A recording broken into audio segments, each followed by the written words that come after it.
De la palabra a la escritura, el hombre debería de ver pasar largos y largos años de peregrinar por las páginas de la historia con su propia historia. De la voz a la señal y de esta a la imagen gráfica. Los pueblos deberían de desarrollar una inteligencia que, hoy en día, va más allá de la imaginación y de la fantasía.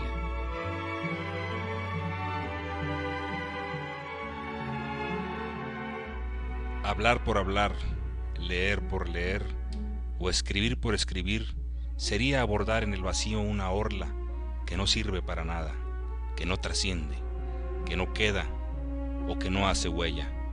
El hablar, el leer o el escribir tendrán en sí un mensaje perdurable cuando lo que se dice lleva el aliento de formar un camino que, viejo o nuevo, nos dé amor, ternura, apoyo, consejo, recuerdo o por lo menos interés por lo que pensamos.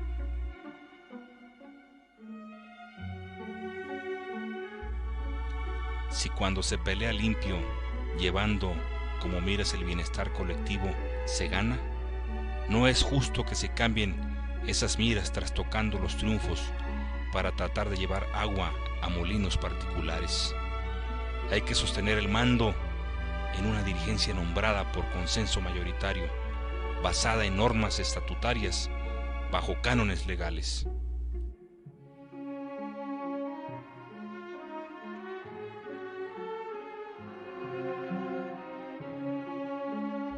Quizá con las vidas que se han perdido entre los nuestros, otro mundo pudiérase forjar para volverlos buenos, con menos robos y con más justicia para el sufrido pueblo.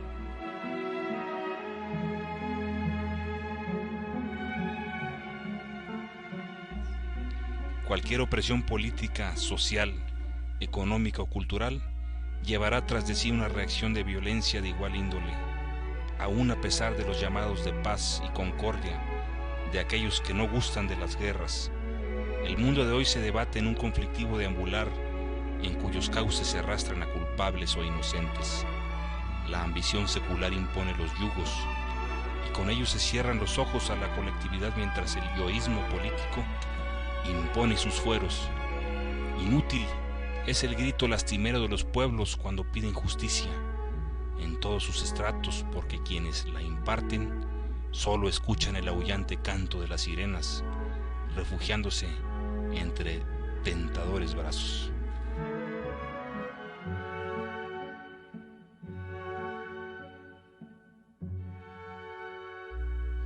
Siete, 7, 7.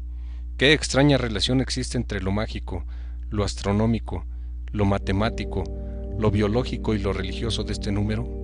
Su extraña repetición en todos los libros antiguos y modernos deberá de llevarnos a repetir la pregunta.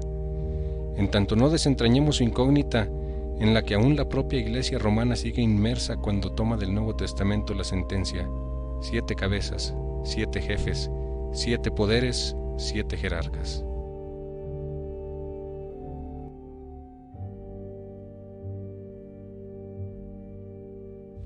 Juárez, el hombre y no el dios de las libertades. Juárez, el liberal y no el fanático de las creencias. Juárez, el gobernante y no el esclavizador de los pueblos. Juárez, el profundamente legal y democrático y no el usurpador de los derechos del hombre. Todo esto y mucho más bajo el recuerdo de aquel que supo dar al país la diferencia de lo que es la libertad y la justicia y lo que es el arrojamiento por la espiritualidad y el conservadurismo. Cambió la estructura jurídica de la nación bajo el precepto universal de reconocer en todo individuo y en toda la nación el absoluto respeto al derecho y a la justicia.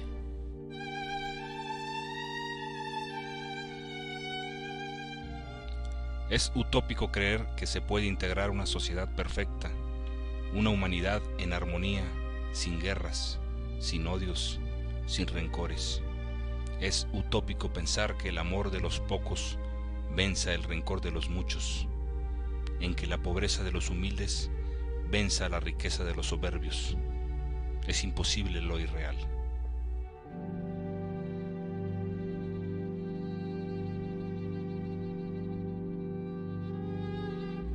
La bandera nacional, a través del tiempo, se ha constituido como el símbolo de la grandeza, de honor y patriotismo de un pueblo que por su historia han desfilado miles y miles de héroes idealistas que han forjado los destinos de la patria.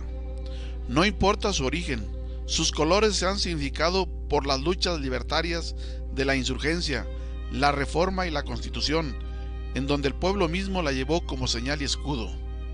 El lábaro patrio es la señal de México y como tal debe ser respetado.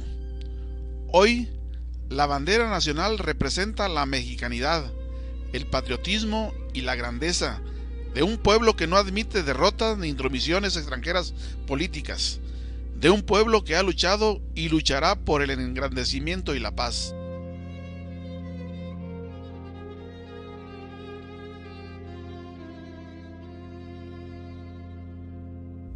Imaginar un movimiento emancipador sin la congruencia de causas que lo muevan y lo acrecienten, sería imaginar una existencia sin cielo o sin tierra. El hombre ha luchado, desde sus orígenes, por una supervivencia en contra del hombre mismo y de la naturaleza. Ha logrado subsistir haciéndose el más poderoso sobre el universo.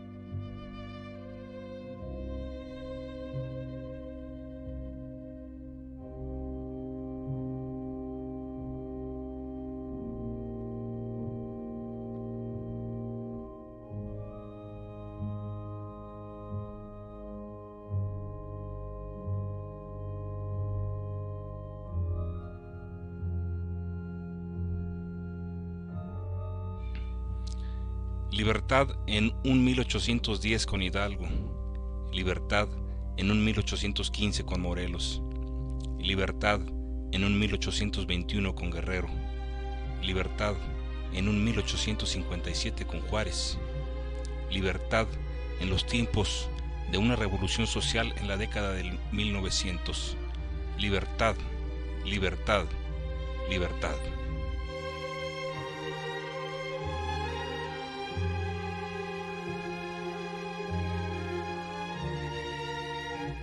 La Iglesia, cualquiera que sea, y el Estado, de cualquier ideología, han encontrado siempre la forma y los instrumentos necesarios para dar permanencia a sus principios.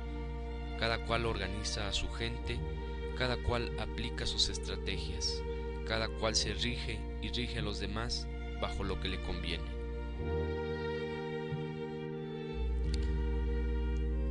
La Inquisición representa uno de los mayores momentos de oscurantismo e intolerancia en la historia de la humanidad, así como una de las formas más ominosas de la persecución de las ideas. Representó también el intento de vasallaje de los pueblos considerados incivilizados, mediante el castigo a lo que se juzgaba como actitudes de herejía e idolatría.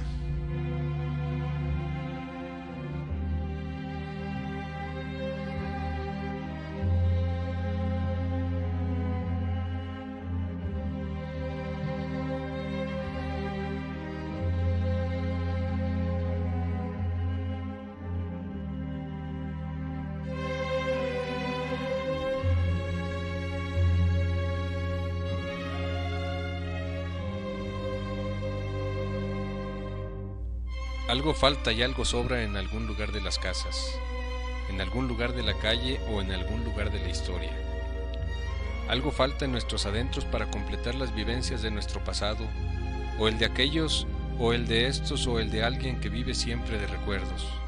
Algo falta a nuestro alrededor cuando repetimos las imágenes con un tic-tac monótono de todos los tiempos, o cuando recorremos las páginas de aquellos que vivieron con nosotros, dejando sus acciones y su pensamiento.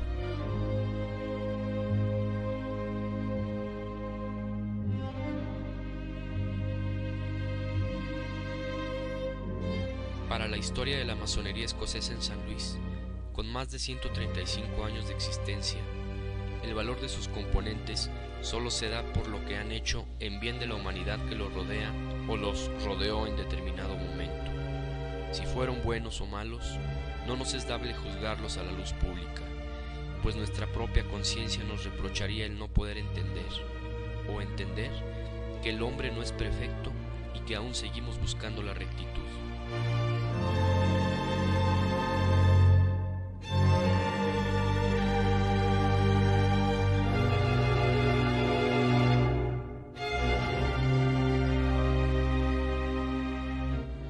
Un profesor, un electricista, un carpintero, un empleado público y un director de escuela suscribieron el documento más importante de la vida de la masonería en San Luis Potosí, el de la propiedad de una casa designada para todos los masones de todas las organizaciones masónicas creadas o por crearse, y que sin distingos y solamente hermanados por la verdadera unidad fraternal usaran el edificio como su templo ceremonial.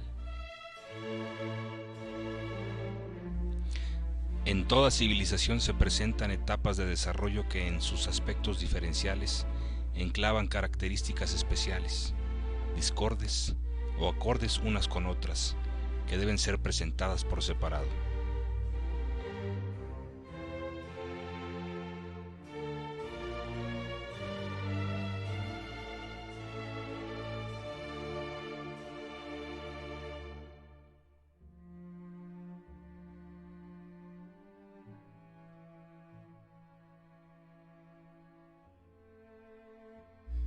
Desfilar acompasado, triste lamento, sobre un camino cruzado solamente por el viento, viento que levanta y que baja hojas, flores, polvo bajo los pies de aquellos que tienen roto el sentimiento, cuerpos con el luto interno llevando por delante a aquel o a aquella que quedará solamente en los recuerdos.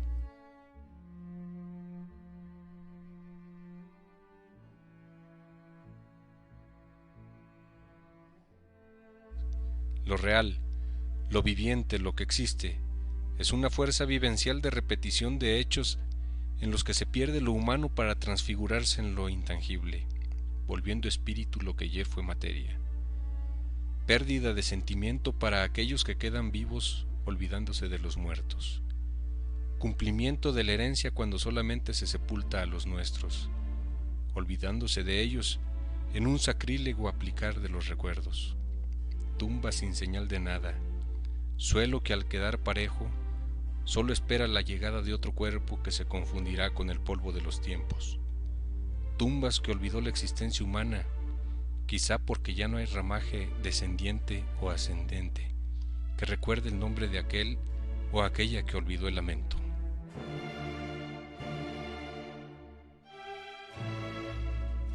¿Cuántas tumbas existen olvidadas? ¿Cuántas fosas sin flores ni recuerdos?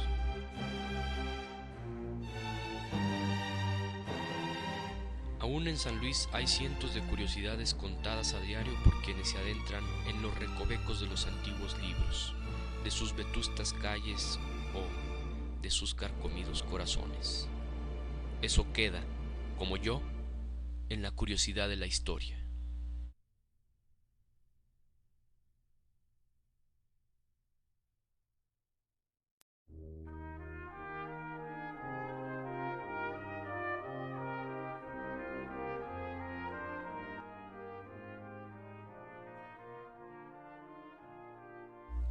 Solo creo en un Dios.